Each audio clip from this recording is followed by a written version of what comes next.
Hello there everyone, welcome to the channel if you're new, welcome back if you aren't, I'm EDJ. So we covered the first part of the Decembrists, Revolt, Revolution. So we are in part 2. As far as I'm concerned, there are only 2 parts. And then we'll be continuing back with the history of Russia, next time. So yeah, basically now it's the 14th, Nicholas, brother of Tsar Alexander, is basically rising up. He's like, I'm gonna be the Tsar now. And now the Decembrists are like, we gotta move before they make the oath of loyalty to Nicholas. Like, we gotta move. It's do or die now. So I think we did a lot of build up last time. I imagine this is gonna be where everything just hits the fan and then everything just gets out of control. That's what I'm imagining, so let's just get to it. I'm really invested in seeing where this goes. So yeah, without any further ado, let's get right to it. Let's watch the Revolt against the Tsar, the Decembrists, by Epic History.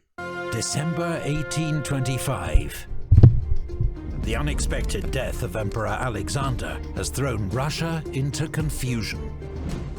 The line of succession had been secretly changed from his brother Constantine to a younger brother, Nicholas. As he struggles to assert his claim to the throne, a secret society of army officers prepares to make its move. Most are veterans of the wars against Napoleon. Now they want a political revolution in Russia, an end to autocratic government and the abolition of serfdom. The fate of their revolution will be decided in a single day of chaos and violence on the streets of St. Petersburg. They will be known by the month of their uprising, the Decembrists.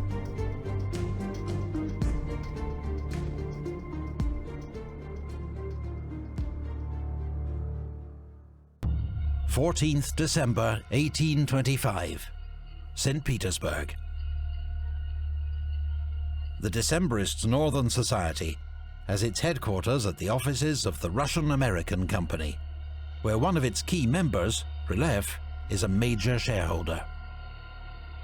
Decembrist leaders have been working feverishly day and night to put everything in place for a coup. Revolt is the chief organizer, despite being unwell. Before dawn, they learn that the new emperor has ordered all troops and officials in the capital to swear an oath of loyalty to him that morning. They must act immediately.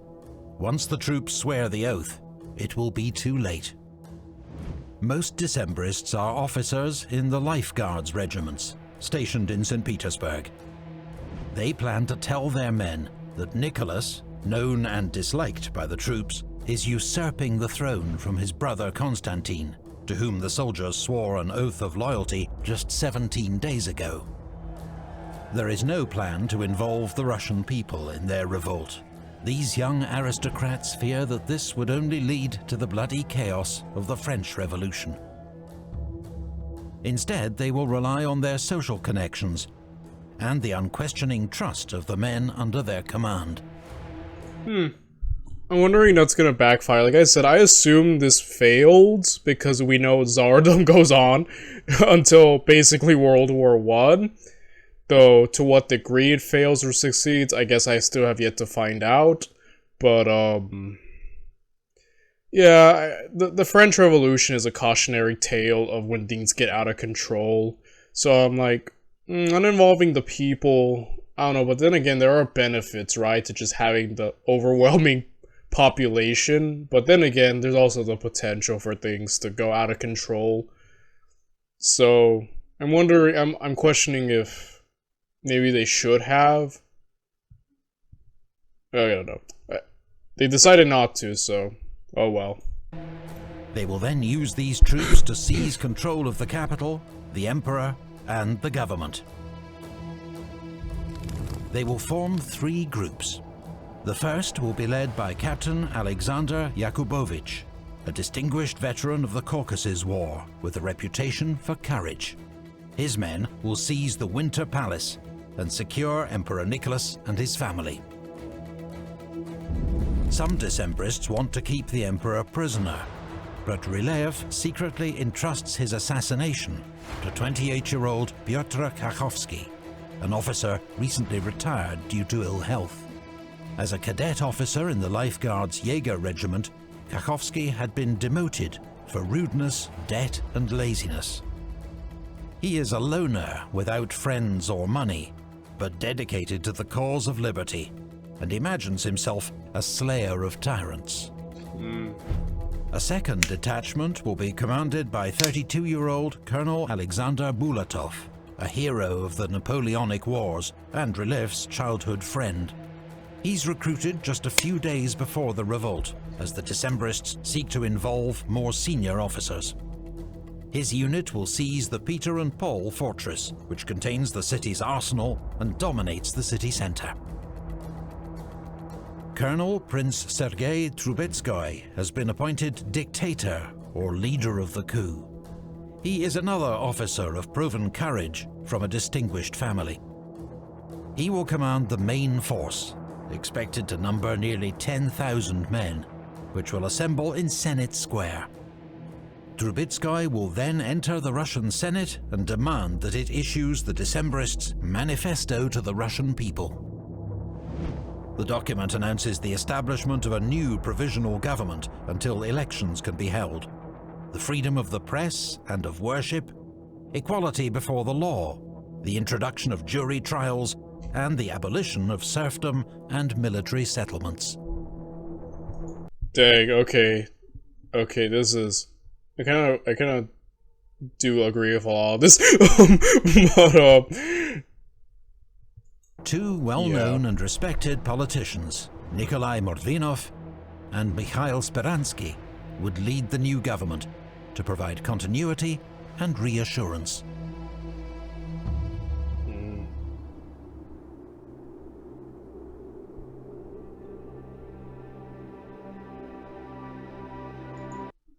If I am to be emperor for only 1 hour, I shall show myself worthy of being so. Alright, Nicholas, let's see what you've got.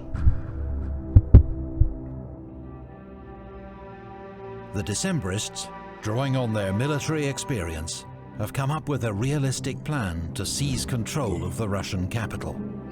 But almost immediately, the conspiracy begins to unravel. On a bitterly cold morning, Kakhovsky and Yakubovich come to Ryleyev's apartments, where the Decembrists have been meeting. Kakhovsky has lost his nerve and is no longer willing to kill the emperor. At the last minute, Yakubovich has also decided he cannot shed the blood of Russian soldiers and refuses to lead troops against the Winter Palace. Yeah, you guys should have thought about this before you've incriminated yourselves with the idea of murder, of like, you know, like murdering the Tsar and taking over an entire, like, you know, country.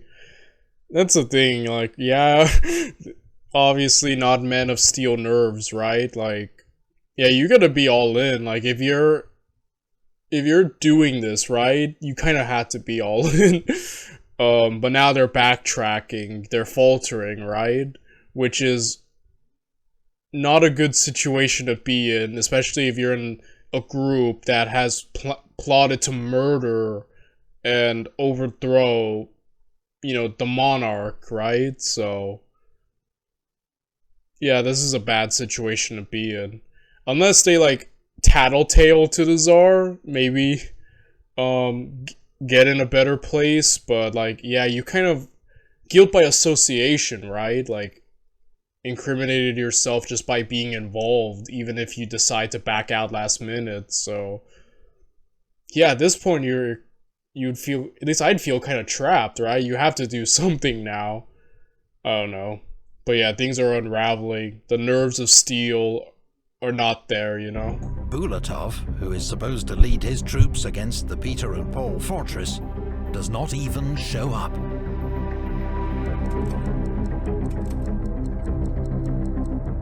The Decembrists are in a race against time.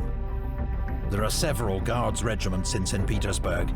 They must win over enough of them to secure the capital before the regime understands what's going on and moves against them. But they learn that the Senate and Preobrazhensky lifeguards have already sworn the oath of loyalty to Nicholas.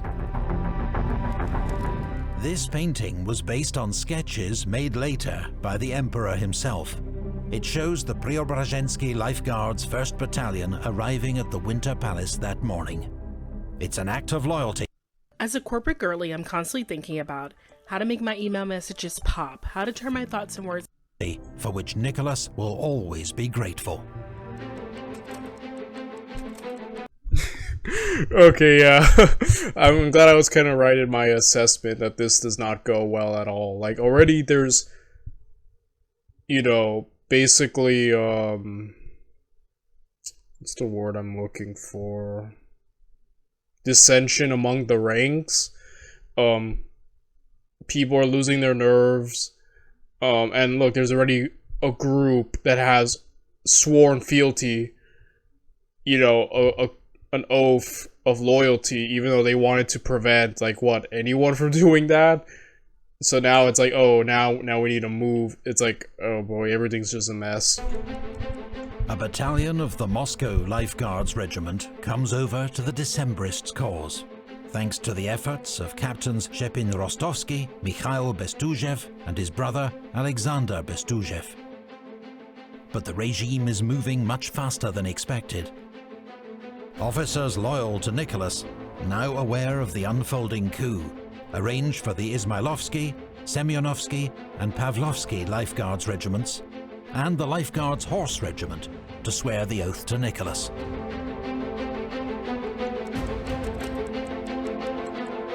"700 men of the Moscow Lifeguards Regiment leave their barracks and march through the icy streets to Senate Square. Their rallying cry is, "For Constantine and Constitution."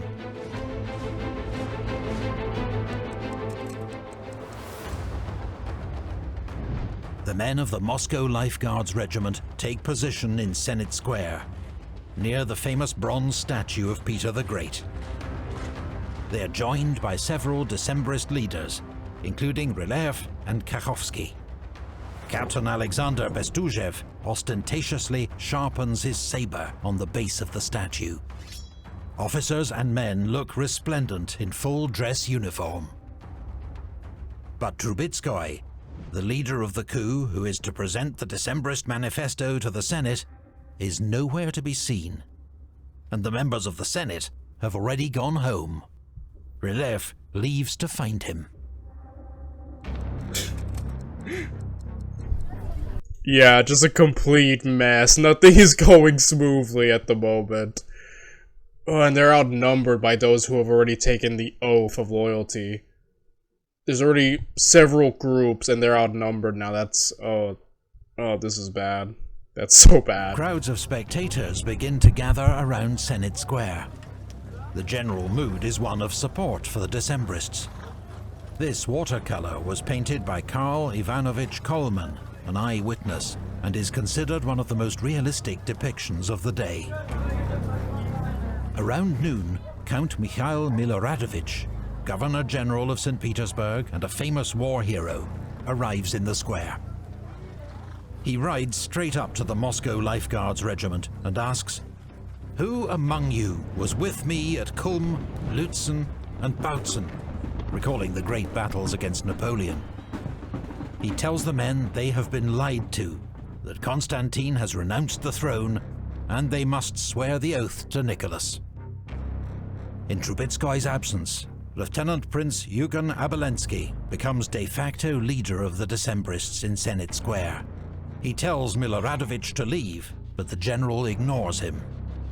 Abelensky tries to prick the general's horse with a bayonet to drive him away, but accidentally stabs the general. Then Pyotr Kakhovsky steps forward and shoots Miloradovich at point-blank range. The general, mortally wounded, is carried away by his horse. The Lifeguards Grenadier Regiment and sailors of the Guard declare for the Decembrists. They join the Moscow Lifeguards in Senate Square. The Decembrists are gathering a powerful, disciplined force of 3,000 troops in the heart of the Russian capital. But Trubetskoy has still not appeared, and there is little leadership. They stand and wait in the freezing cold, while the Emperor begins to mobilize his own forces.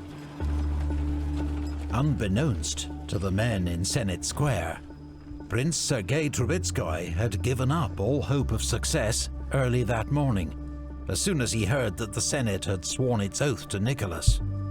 Possibly suffering some form of breakdown, he wanders around the city, at one point passing by Senate Square itself. His brilliant military record makes such behavior difficult to understand. Oh man. So he just gave up. He's like, oh, we've lost already.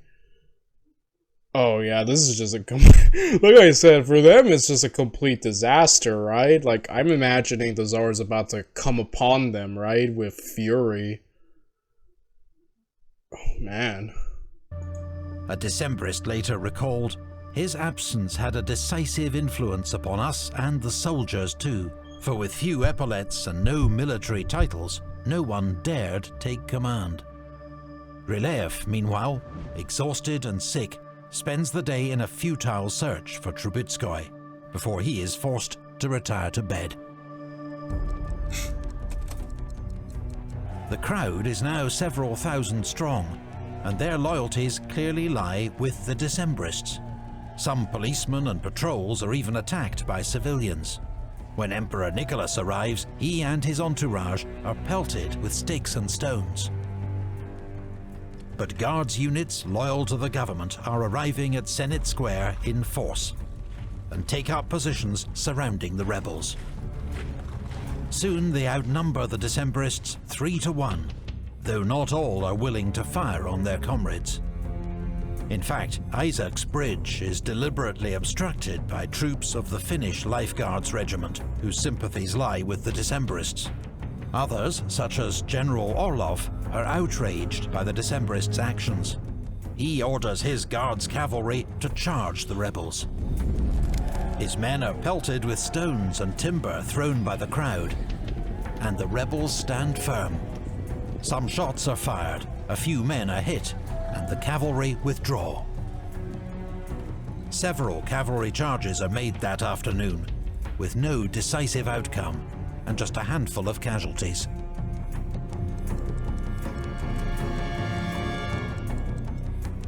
Still, no Decembrist officer takes charge of the situation. There seems to be no plan at all. It is -10°C, and their men have been standing motionless for hours. The commander of the Life Guards Grenadier Regiment, Colonel Nikolai Sturler, arrives to order his men back to barracks.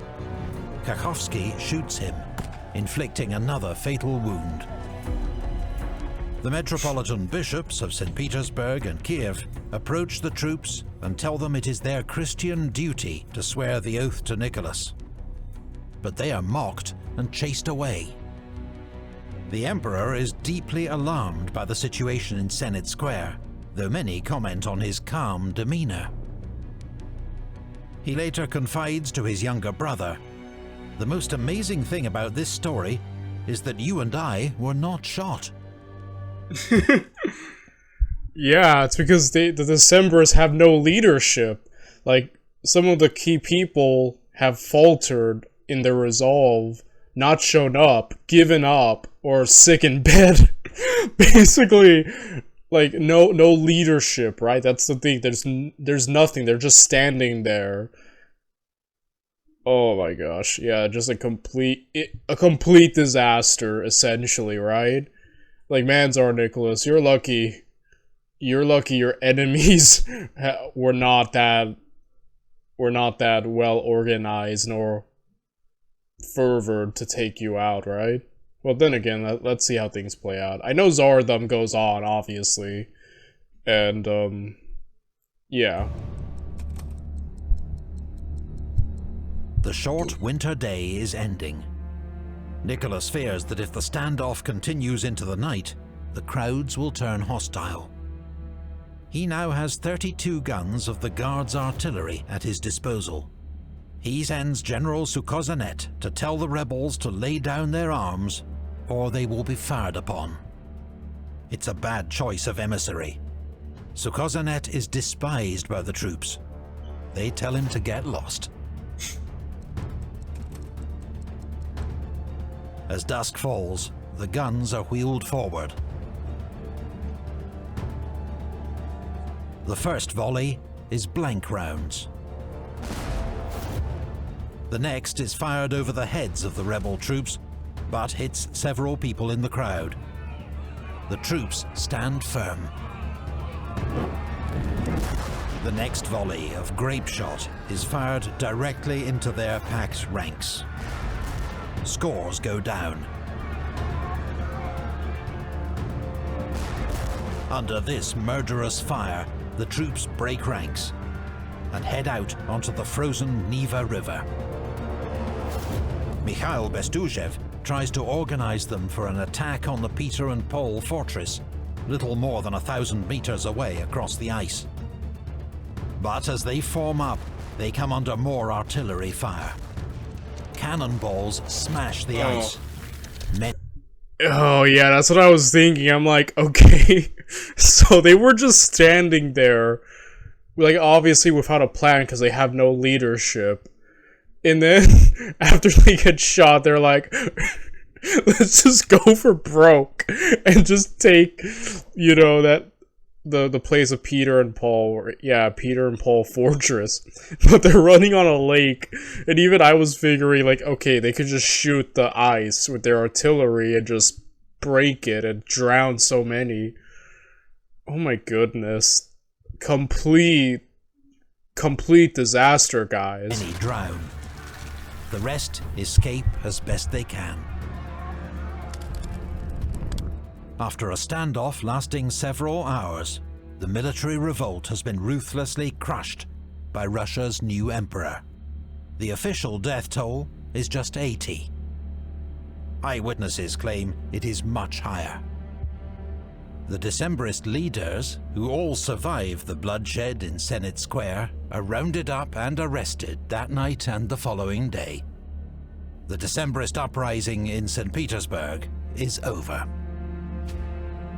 The revolt in the south has yet to begin.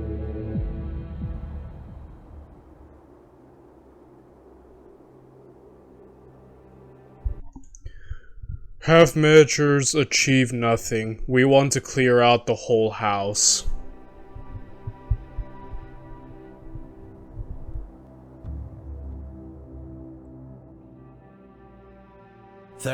December 1825. Tulchin, Ukraine.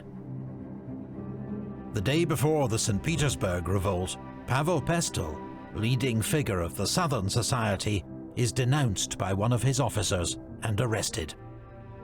The Southern Society's plans for an uprising are thrown into chaos. Sergei Muravyov-Apostol takes over as leader. He receives news of the disastrous uprising in St. Petersburg, but decides to go ahead with the planned rising in the south.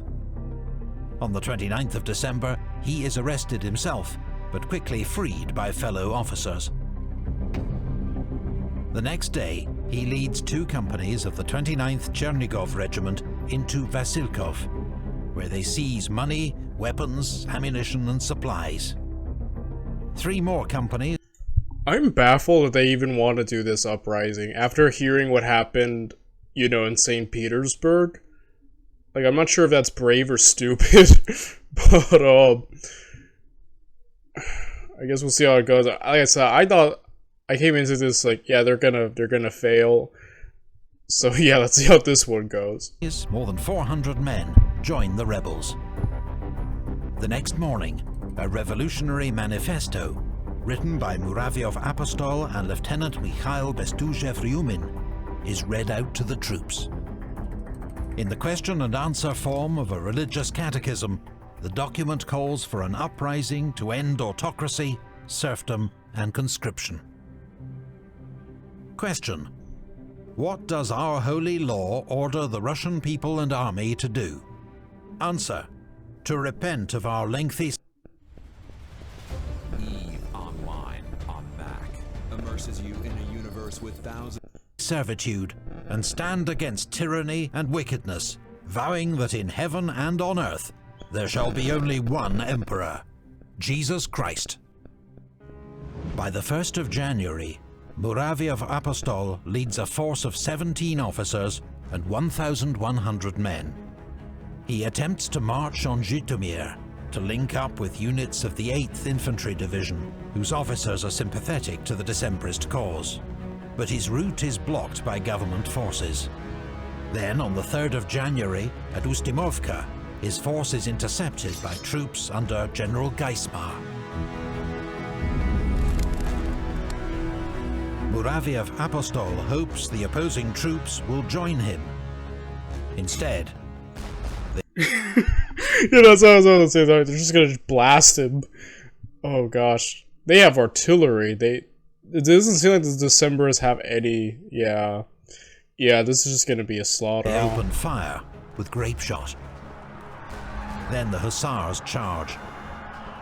A few men are killed, but most quickly surrender.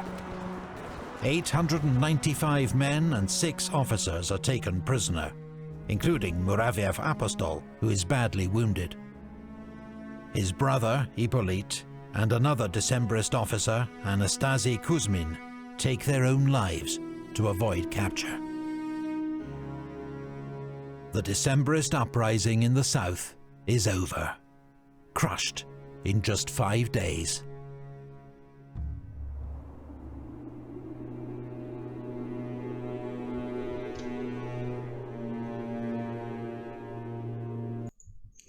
My whole story is this, in a few words. I loved my fatherland passionately. I desired its happiness with zeal.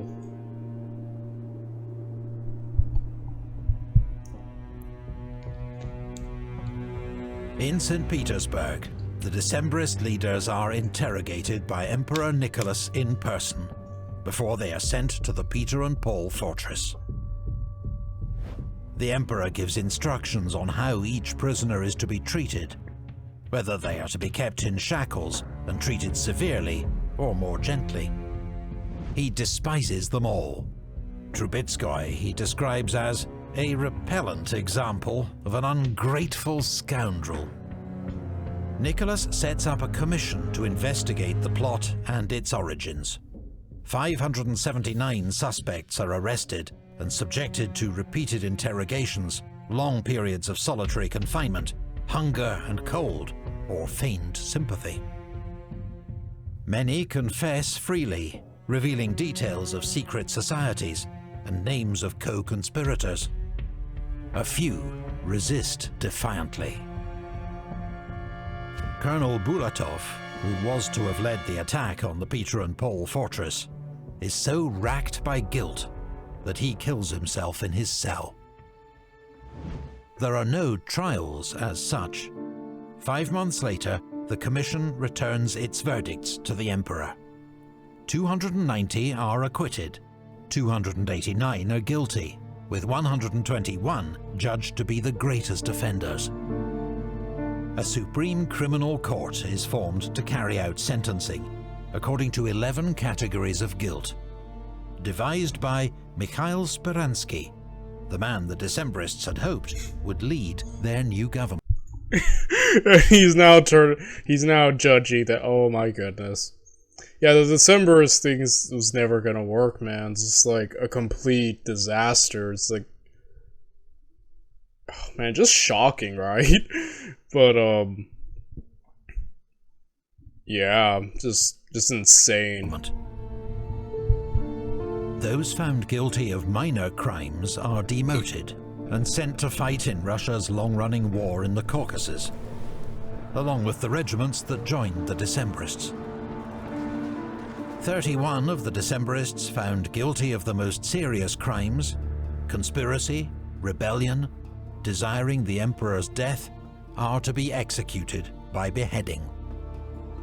But Nicholas shows mercy and commutes their sentence to hard labor for life in Siberia. Before they depart, officers are stripped of their rank and noble privileges and ceremonially disgraced. Their greatcoats are burned, their swords snapped in half.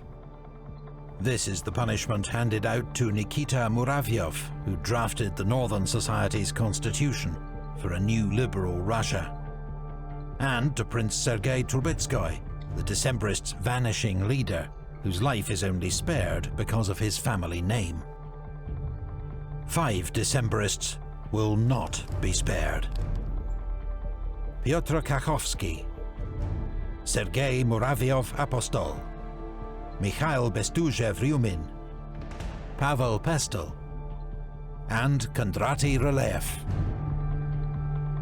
A public death for the chief instigators and conspirators will be their lawful revenge for disturbing the public peace, Nicholas writes to members of the commission. All 5 are sentenced to death by quartering, a brutal punishment involving public dismemberment. God and the Sovereign have decided my fate. What an awful way to go. But yeah, he makes some, I guess, mercy with some of the things, but then also show, like, brutality. Like, oh, that's such an awful way to go, man. I'd rather just get shot, like, what the heck? Or beheaded, like, those would be better. I don't know. I must die, and die a shameful death, Ryleev writes in a final letter to his wife. Pray to God for my soul.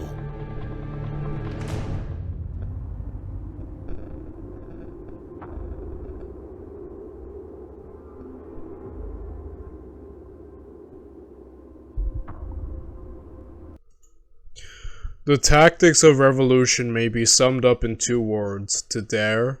If we come to grief, our failure will serve as a lesson to those who come after us.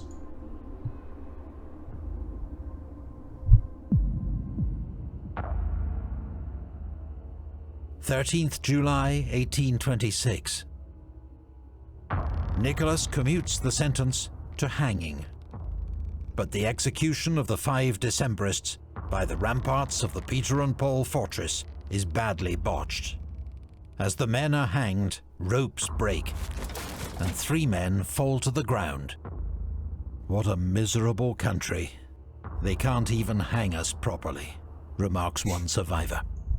Spectators appeal for mercy. Wow. According to What, one final roast right before you're dead? Just like, man.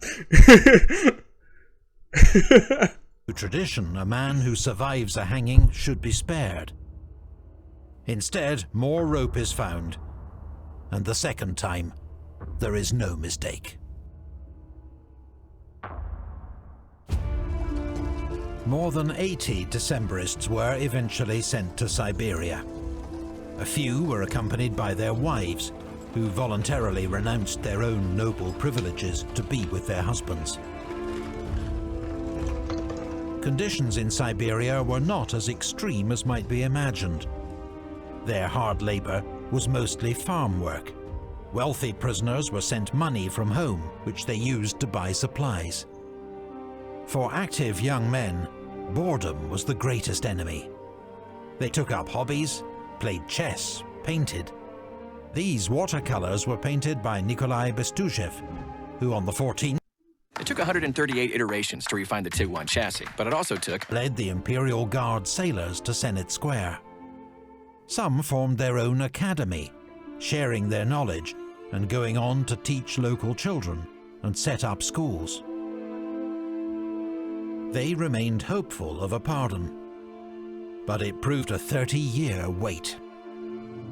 Only in 1856, after the death of Emperor Nicholas, was an amnesty announced for surviving Decembrists.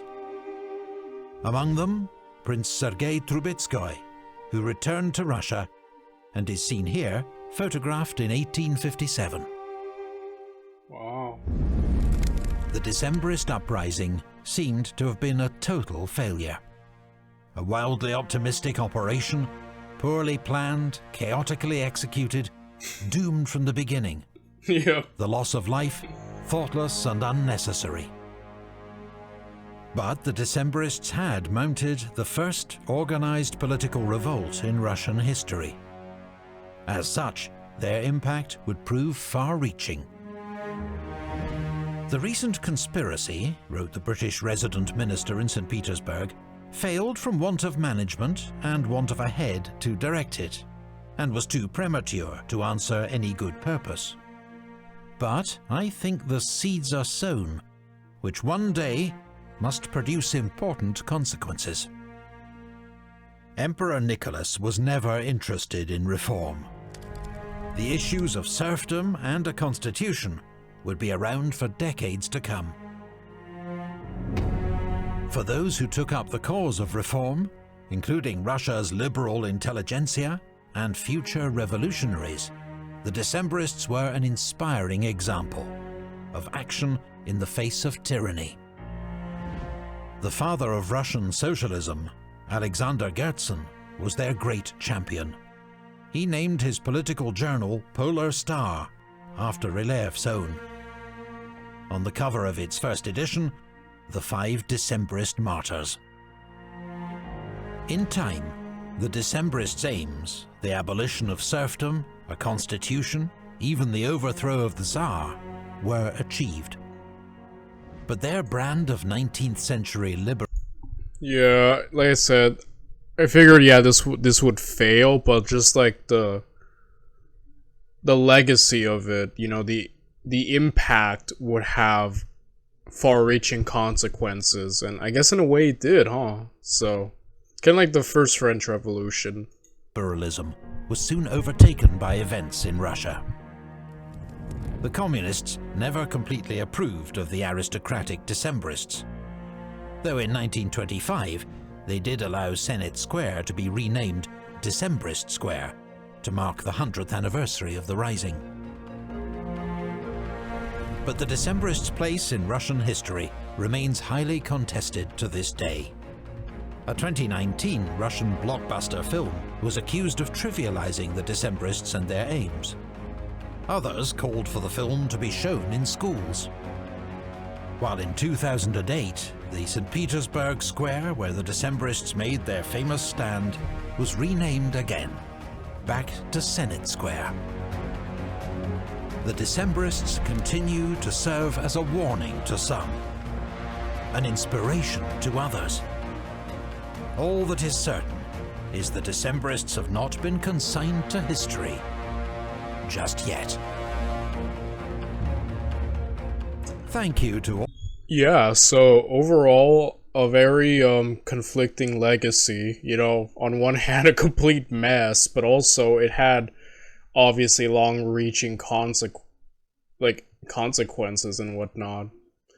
I don't know, I just think that this is so super interesting. I really loved learning about this. I did not know much about this, but this was just so good. And again, this is mainly due... I have not seen an epic history video that I do not like, or a series. So, you know, just once again, like, I'm just really... Like I said, we've been on a journey about learning through Russian history, and I've really been enjoying it. It's cool to kind of just learn about what the heck's going on in other parts of the world and what has gone on. And,